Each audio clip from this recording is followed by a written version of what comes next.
Ceci est un livre audio autogénéré par Google. Ouverture philosophique. Ouverture philosophique.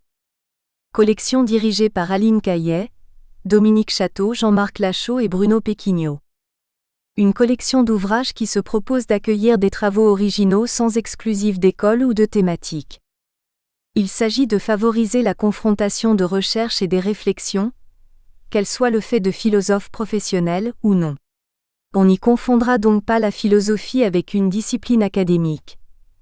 Elle est réputée être le fait de tous ceux qu'habite la passion de penser, qu'ils soient professeurs de philosophie, spécialistes des sciences humaines, sociales ou naturelles, ou polisseurs de verres de lunettes astronomiques. Dernière parution. Pierre Ziade, Généalogie de la mondialisation, analyse de la crise identitaire actuelle, 2015. Hamdi Nabli, Foucault et Baudrillard, La fin du pouvoir, 2015. Richard Groux, Michel Foucault, La politique comme guerre continuée. De la guerre des races au racisme d'État, 2015. Miklos Veteux, De Whitehead à Marion. Éclat de philosophie contemporaine, 2015.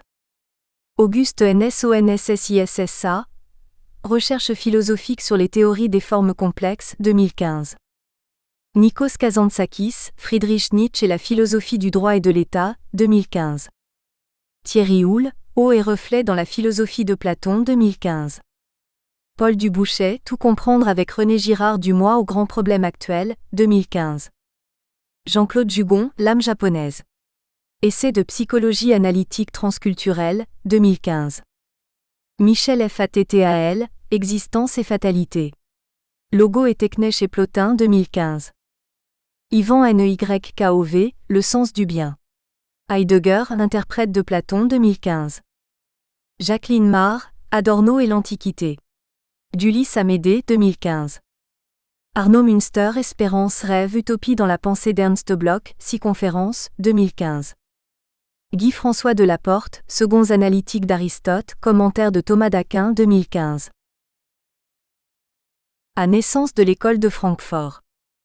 À l'origine, l'école de Francfort résulte d'un décret daté du 3 février 1923, dépendant du ministère de l'Éducation. Elle consacre au sein de la République de Weimar la reconnaissance officielle du marxisme universitaire, ainsi que de la psychanalyse. Plus précisément, le décret prévoit la fondation d'un institut de recherche sociale, Institut für Sozialforschung, sur la proposition de Gerlach datant de 1922. L'origine précise de l'institut prend racine dans les milieux juifs. Ainsi, Félix Giveil, docteur en sciences politiques, organisa en Thuringe en 1922 une recherche marxiste avec comme participants Lukács, Korsch, Pollock, Wittfogel. Seuls les deux derniers seront à proprement parler membres de l'école. Une certaine ambiguïté plana quant à la nomination officielle de l'école, qui devait s'appeler « Institut pour le marxisme » ou encore « Institut Félix Veil de recherche sociale ». L'ouverture officielle n'eut lieu cependant que le 22 juin 1924. Après le décès de Kurt Albert Gerlach, en octobre 1923, Karl Grünberg assuma la direction de l'Institut jusqu'en 1930. Durant cette première période, marquée par nombre de monographies économiques, ce fut la revue Archiv qui représenta l'école à laquelle se substituera la Zeitschrift en 1932. Dès avant la Seconde Guerre mondiale, l'école s'est fragmentée et de multiples annexes furent ouvertes. En 1931, fut ainsi créée une annexe de l'Institut à Genève sur la proposition d'Albert Thomas, directeur de l'Organisation internationale du travail. D'autres annexes virent le jour, à Paris sous la direction de Célestin Bouglet, ou à Londres. Après la guerre, en 1950, l'Institut réintègre les bâtiments francfortois dans les locaux du Kuratorium, plus précisément au sein de la Senckenberg-Anlage. Cependant, après le retour en Allemagne, une section américaine de l'école de Francfort continua à exercer aux États-Unis, en étant rattachée à la Columbia University. Orientation sociologique de l'école. Les premières années furent dominées par une sociologie critique avec pour objet l'économie, alors que la théorie critique philosophique, Kritische Theorie, ne prendra le relais qu'avec l'arrivée à la tête de l'Institut de Max Horkheimer. Influencé par la social-démocratie allemande sous Weimar, Grünberg entreprit la fondation d'une Sozialwissenschaft à tendance positiviste.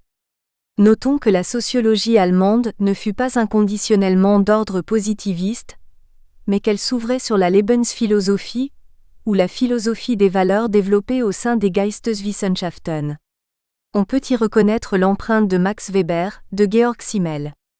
Et la sociologie critique reste alimentée par les œuvres de Max Scheler, Leopold von Wiese, Adolf Reinhardt ou Wilhelm Dilthey. Félix Weil et Karl August Wittfogel accentuèrent le type économique de recherche conduit au sein de l'Institut. Henri Grossman et Friedrich Pollock complétèrent cette filiation. Précisons que Friedrich Pollock assumera la direction de l'école en compagnie de Max Horkheimer, ce qui dénote bien cette double tendance de l'Institut, à savoir de développer une théorie critique prenant appui sur une sociologie empirique ou économique, mais qui garde toutefois ses distances vis-à-vis du positivisme ou du néopositivisme. Cette orientation économique va se voir tempérée au profit d'études plus directement sociologiques. Tels apparaissent les Studien über Autorität und Familie de 1936 et l'investigation menée aux États-Unis sur l'antisémitisme. Sont alors édités en 1949 à 1950. Un Dynamics of Prejudice, A Psychological and Sociological Study of Veterans, Dynamique du préjugé, une étude psychologique et sociologique des anciens combattants, par Bruno Bettelheim et Maurice Janowitz, 1950. 2. Antisémitism and Emotional Disorder, Antisémitisme et troubles affectifs. Une interprétation psychanalytique par Nathan Ward Ackerman et Marie Jahoda, 1950. 3. The Authoritarian Personality, la personnalité autoritaire, par T.W. Adorno, Else Fresnel Brunswick, Daniel J. Levison et Ernest Sanford. 4. Prophets of the State, faux prophètes, par Léo Lowenthal et Norbert Gutermann, 1949. 5. Rehearsal for Destruction, Avant-scène de la destruction, par Paul Massirgue, 1949. Durant ces années s'opère une ouverture vers la théorie analytique. Bruno Bettelheim et Maurice Janowitz, dans leur Dynamique du préjugé, relient théorie critique et fonction sociale de l'analyse. Nathan Ward Ackerman, 1908 à 1971, et Marie Jahoda mettent en relation syndrome affectif et préjugés. Sur ce point, relevons le parallèle entre la démarche de Léo Lowenthal, celle de Walter Benjamin et celle d'Eric Fromm dans leur revalorisation du matriarcat de Johann Jacob Bachofen, revalorisation qui fonde une critique de l'autorité patriarcale basée sur le préjugé. Le tournant vers l'empirisme sociologique de l'Institut se voit renforcé par l'apport de Paul Lazarsfeld. Sa sociographie est toutefois en marge de l'Institut puisque ses fonctions le conduiront à Princeton et à l'Université de Columbia, 1939. L'école de Francfort forme ainsi un confluent où vinrent se greffer les deux courants de l'économie et de l'analyse. Cette confluence n'ayant pas lieu dans les premières années de l'Institut. Rappelons que Grünberg est formé à l'austro-marxisme de Max Adler et que l'école compte des membres du KPD, Kommunistische Partei Deutschlands, dont Wittfogel, Borkenau, Gumpers, Sorge. Le second courant de la théorie critique puise ses racines dans la psychanalyse. Ainsi, l'Institut psychanalytique de Francfort, inauguré le 16 février 1929, fut intégré à l'Université de Francfort. Max Horkheimer entra alors en relation avec Kurt Landauer, fondateur de l'Institut. Hans Sachs, Siegfried Bernfeld, Paul Federn y collaborèrent. Notons enfin l'apport de Wilhelm Reich et de Theodor Reck pour instaurer une thérapie sociale. Cette confluence de la psychanalyse et du marxisme constitue un aspect essentiel de l'école. Leur interrelation établit l'un des aspects baroques de l'école, au sens où le discours dominant tenu par l'Institut est tour à tour philosophique, politique, sociologique, c'est-à-dire de l'ordre du fragment. L'unité de l'école est aporétique et porte en elle l'altérité, le dédoublement, la bifurcation, catégories essentielles du messianisme inhérent lui aussi aux membres de l'Institut. Ernst Bloch, rappel biographique. Ernst Bloch est né le 10 juillet 1885 à Ludwigshafen, dans une famille juive allemande. Prototype de l'intellectuel judaïsant, il sera un compagnon de route distant de l'école de Francfort. Son parcours parallèle à Georg Lukács va le conduire dans une voie divergente de celle du philosophe hongrois. Ce fils unique écrit à 13 ans un essai, L'univers vu par l'athéisme. À 17 ans, il rédige un second essai philosophique, Puissance et essence.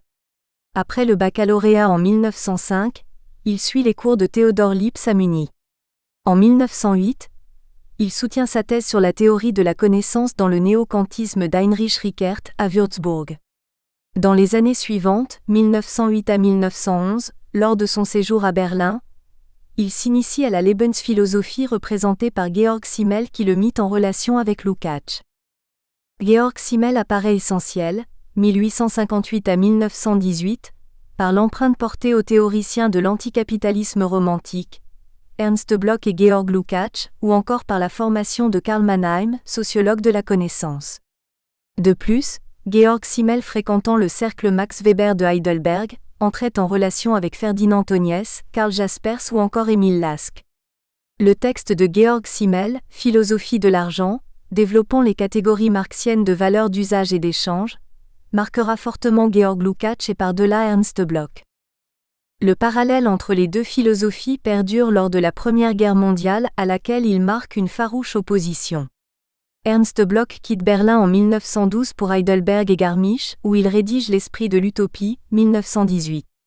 Ce texte exposant le non encore conscient marque une rupture graduelle avec le cercle de Max Weber. Dès cette époque, après son mariage avec Else von Stritzky, mariage tragique dans sa destinée puisqu'elle se décède en 1921, Ernst Bloch découvre l'expressionnisme marquant son esthétique. Dès lors se creuse un fossé avec Georg Lukács et s'instaure une orientation vers deux philosophies de l'histoire, fondant deux temporalités. Repoussant le nationalisme wilhelminien, Bloch choisit l'exil en Suisse en avril 1917. Il revient à Berlin, suite à l'insurrection spartakiste où il adopte des positions proches de l'USPD, une Abhängige Sozialistische Partei Deutschlands. Après l'échec de la Révolution en Allemagne, il rejoint Munich et rédige Thomas Münzer, théologien de la Révolution. Cet intérêt porté aux théologiens révolutionnaires recoupe l'étude de Friedrich Engels, La guerre des paysans et annonce la reconnaissance de la philosophie de la Renaissance. Ernst Bloch s'efforce d'y faire advenir à la conscience le potentiel messianique, à l'œuvre dans la théologie révolutionnaire. Dans ses premiers textes se posent les oppositions du processus à l'état, du dynamique au statique, la trace à venir face au monument historique. À la mort d'Els, Ernst Bloch rentre à Berlin où il réédite L'esprit de l'utopie. Dans le même temps, il rencontre Theodor Adorno, Siegfried Kracauer, Walter Benjamin et sur un plan plus vaste que la philosophie, il entre en relation avec Bertolt Brecht, Kurt Weill, Hans Eisler et Otto Klemperer. La rencontre avec Theodor Adorno et Siegfried Kracauer précède le développement de l'Institut francfortois, Ernst Bloch apparaissant en marge de l'école de Francfort et accomplissant une visée proprement distincte de la théorie critique.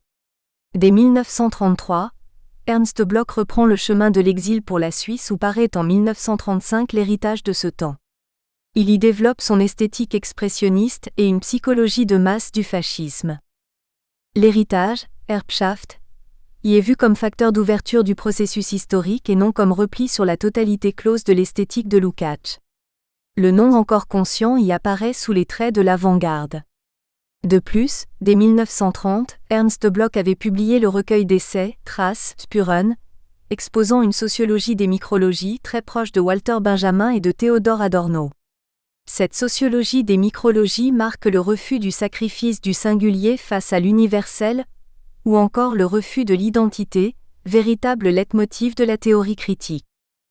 Ernst Bloch séjourne ensuite en Autriche, en France, en Tchécoslovaquie et aux États-Unis où il reste 10 ans, durant lesquels il rédige le principe espérance. Durant la même époque, il écrit Sujet-objet. Éclaircissement sur Hegel. Après son retour en Allemagne, 1948, Ernst Bloch accepte la réconciliation avec la réalité est-allemande post-fasciste et dirige l'Institut philosophique de Leipzig. Ultérieurement à la parution du principe espérance et de Sujets-objets, Ernst Bloch va toutefois prendre ses distances avec cette réalité et rompre définitivement en 1961. Après l'insurrection hongroise, il est condamné pour révisionnisme en parallèle de Georg Lukács lors des événements de 1956. Avant son interdiction de professer, 1957, Ernst Bloch rédige ses cours de l'histoire de la philosophie. En 1961, il quitte définitivement la RDA pour s'installer à Tübingen. Au Stift, il publie durant les 16 dernières années de sa vie 5 ouvrages: Le problème du matérialisme, son histoire et sa substance, 1972, divers essais philosophiques, Philosophie Schofietz, 1969, Les mesures politiques, La peste, Vormars, 1970, ses cours de l'histoire de la philosophie, 1977, et son Experimentum Mundi, 1975. Le leitmotiv de cette mystique judaïsante et marxiste reste l'utopie. Celle-ci n'y est pas perçue comme abstraction face au réel, mais comme facteur de transformation du réel. Ernst Bloch admet dès 1908 la possibilité de perception de phénomènes utopiques dans le psychisme. Plus précisément, cette utopie active prend forme dans l'œuvre d'art ou encore implicitement dans le préconscient qui trace des images souhaits et des rêves en avant. Träumen nach vorwärts. Max Horkheimer, rappel biographique. Fondateur de l'école de Francfort, il assura à celle-ci une identité théorique. Max Horkheimer est né en 1895 à Stuttgart et mort en 1973. Fils d'un industriel juif, Moritz Horkheimer, il se tourne vers la littérature puis vers la psychanalyse. À travers l'Europe, Bruxelles, Londres, il apprend l'anglais, le français et étudie dans les universités allemandes de Munich, Fribourg et Francfort. Il y rencontre Friedrich Pollock, lequel dirigera l'Institut et l'école de Francfort. Max Horkheimer passe ensuite à l'étude de la psychologie de la forme, Gestalt-psychologie, en suivant un chemin parallèle à Theodor Adorno, puisque tous deux assistèrent au cours du gestaltiste Adhemar Gelb. En philosophie, il s'oriente vers Schopenhauer puis vers Kant, sur lequel il soutient un doctorat. L'influence de Schopenhauer paraît déterminante pour la philosophie de l'histoire développée par la théorie critique, qui vise un au-delà de l'Aufklärung. La disjonction du réel et du rationnel, posée par Schopenhauer, est à l'œuvre dans la philosophie de l'école. Celle-ci en fait un usage anti-hegelien en affirmant implicitement que la rationalité semble en raison inverse de la réalité, afin de parodier l'adéquation hegelienne du réel et du rationnel, exprimée dans les principes de la philosophie du droit. Cependant, Max Horkheimer ne peut que prendre ses distances vis-à-vis d'une pensée qui affirme que le Fetor Judaicus a perverti la philosophie. La soutenance du doctorat sur Kant, contribution à l'antinomie de la faculté de juger téléologique, a lieu sous la direction de Hans Cornelius en 1922. Theodor Adorno soutiendra lui aussi une thèse en 1924 sous sa direction. Hans Cornelius, 1863-1947, nommé en 1910 professeur de philosophie à Francfort, fut positiviste, influence de Mach. Nous espérons que vous avez apprécié cet aperçu. Pour continuer à écouter ce livre audio sur Google Play Livres, utilisez le lien dans la description de la vidéo.